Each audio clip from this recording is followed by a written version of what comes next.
Magandang umaga po, sir. Welcome to Victory Star Travel and Tourism. Morning.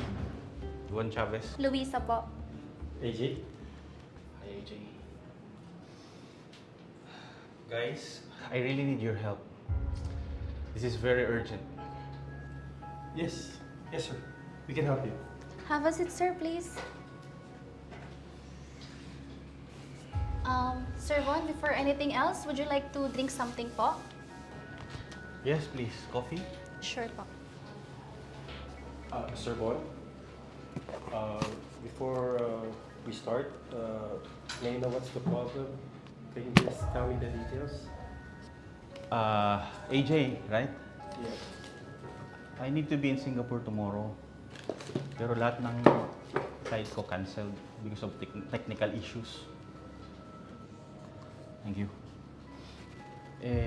Ngayon, kailangan ko talaga tong conference na to. Kasi 2 years ko pinaghirapan to, baka mawala yung kontrata sa akin.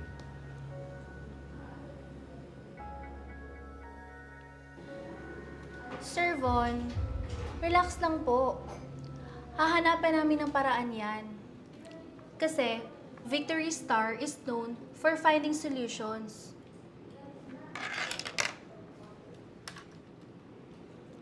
Yung mga partner airline tayo na di lumalabas sa regular bookings. Check ko sila ngayon.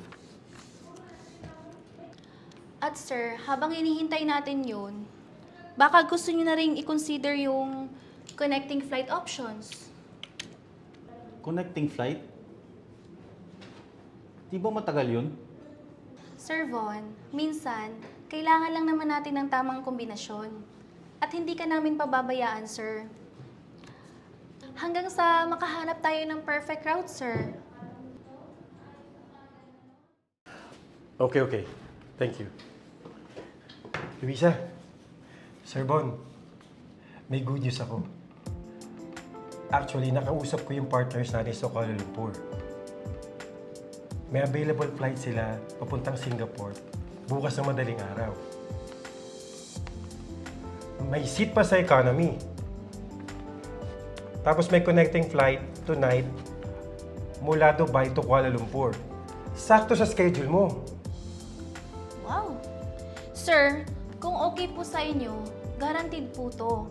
At saka, may kasama pang hotel voucher yan para po sa short layover nyo.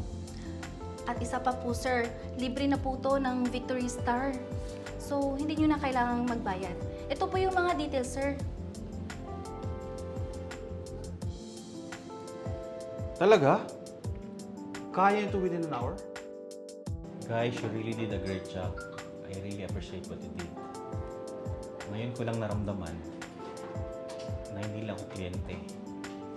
Tinuring niyo ako parang kaibigan din. Sir, minsan, ang panalo sa buhay nagsisimula sa tiwala sa tamang tao. At sa tamang kumpanya. Kaya nga kami tinawag na Victory Star. Kasi gusto naming makita kayong masaya sa bawat serbisyo namin, sir. Thank you, sir, for trusting us.